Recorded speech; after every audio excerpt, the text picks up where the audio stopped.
비록 공손함을 실천하더라도 예의가 없으면 힘이 들고, 비록 용맹하더라도 예의가 없으면 난을 일으키고, 비록 고든 성품이어도 예의가 없으면 여유가 없고 급하다. 시에서 일어나고 예에서 서며 악에서 이룬다. 용맹을 좋아하고 가난을 싫어하면 난을 일으킨다. 또 불이 난 사람을 너무 싫어해도 난을 일으킨다.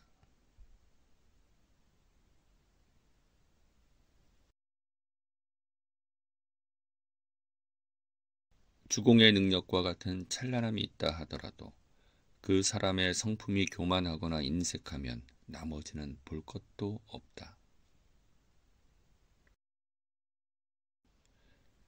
위태로운 나라에는 들어가지 않고 어지러운 나라에는 살지 않으며 천하에 도가 있으면 나타나고 도가 없으면 숨어야 한다. 나라에 도가 있을 때는 가난하고 천한 것이 부끄러운 일이며 나라에 도가 없을 때는 부유하고 높은 직책에 있는 것이 부끄러운 일이다.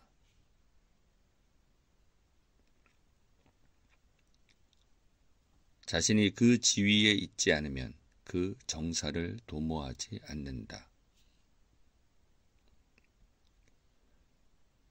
공자는 이익에 대해서 자주 말하지 않았다. 한편 공자는 중요하다고 여기는 천명에 대해서도 또 어질인자에 대해서도 자주 말하지는 않았다. 면류관은 배로 만드는 것이 전통의 예법인데 지금은 검소하게 생사로 만든다. 나는 요즘 사람들의 유행에 따르겠다.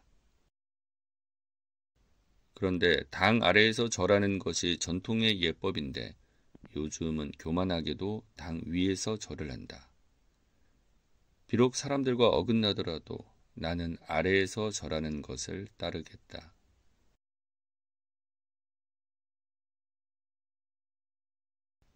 공자는 네 가지가 없었다.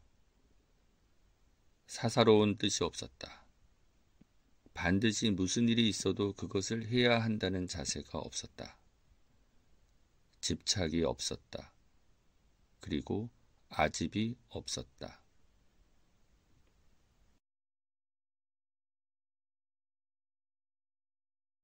내가 아는 것이 있느냐? 나는 아는 것이 없다. 하지만 어떤 사람이 내게 질문하면 아무리 그 내용이 별것 아니어도 나는 처음부터 끝까지 다 알려준다.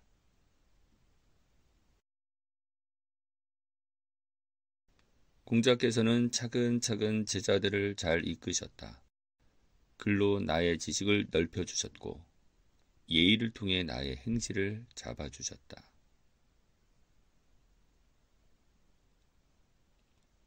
자공이 물었다. 여기 아름다운 옥이 있는데 이것을 궤 속에 넣어 감추어 보관하시겠습니까? 아니면 좋은 값에 파시겠습니까? 공자가 대답했다. 물론 팔아야지. 하지만 나는 좋은 값을 부르는 사람을 기다릴 것이네. 공자가 구이라는 곳에서 살려고 하시니 누가 말했다. 그곳은 누추합니다. 어떻게 그런 곳에서 살려고 하십니까? 그러자 공자가 말했다. 군자가 거주한다면 무슨 누추함이 있겠는가?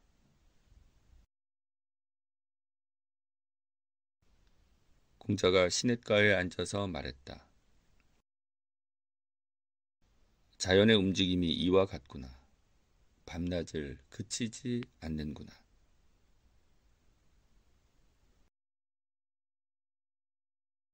어떤 일을 시작하는 것도 그만두는 것도 이루는 것도 다 자신에게 달려있네. 비유하자면 이렇네. 흙을 쌓아서 산을 만든다고 할 때 마지막 흙 한 줌을 쏟지 않고 중지하는 것도 내가 중지하는 것이네. 또 아무것도 없는 평지에 비록 흙 한 줌을 쏟아붓더라도 그 일을 진척해서 나아가면 내가 나아가는 것이네.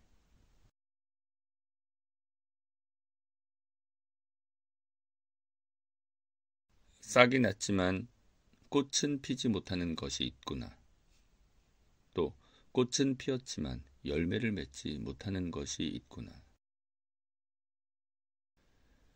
나이 50이 되어서도 주변에서 인정받지 못하면 그 사람은 경외심의 대상이 되기에는 부족하다. 바르게 이끌어주는 말을 따르지 않을 수 있겠는가? 듣고 고치는 것이 중요하다. 완곡하게 끌어주는 말을 기뻐하지 않을 수 있는가? 실천할 수 있는 실마리를 찾는 것이 중요하다. 기뻐만 하고 행동의 실마리를 찾지 않고 또 따르기만 하고 고치지 않으면 내가 그를 어찌할 수 없다. 충심과 신뢰를 최고의 가치로 삼아라. 그리고 사람을 사귈 때는 자기만 못한 사람을 사귀지 말아라. 그리고 잘못을 알게 되었다면 고치기를 꺼리지 말아라.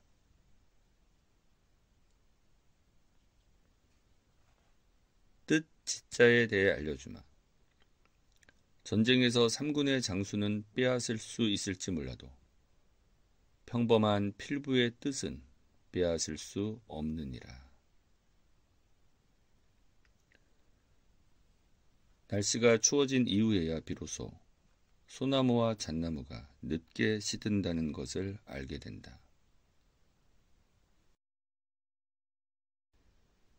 아는 자는 흔들리지 않고, 즉 미혹되지 않고, 인한 자는 쓸데없이 근심하지 않고, 용맹한 자는 두려워하지 않는다. 더불어 배울 수는 있어도 함께 도에 나아갈 수는 없다. 함께 도에 나아갈 수는 있어도 함께 바로 설 수는 없다. 그리고 함께 설 수는 있어도 함께 권도를 실천할 수는 없다. 즉, 가장 적절한 상황 판단을 해서 중용에 맞는 행동을 할 수는 없다. 공자께서는 고기가 비록 많아도 밥의 기운을 넘을 만큼 먹지 않았다. 또 술은 어느 정도까지 마신다는 정해진 양이 있지는 않았지만 과하게 마셔 어지러움에 이르지 않았다.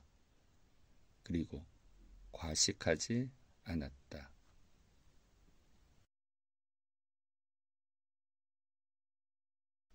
선생은 과식하지 않았다. 또 비록 거친 밥과 나물국을 먹더라도 반드시 공경한 태도로 감사의 예를 올렸다.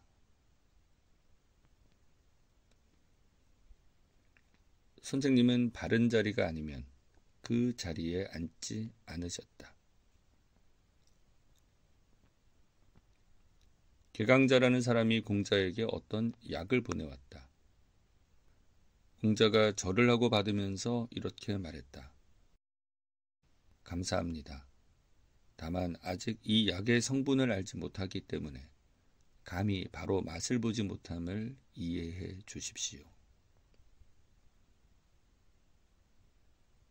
마곡간이 불탔다.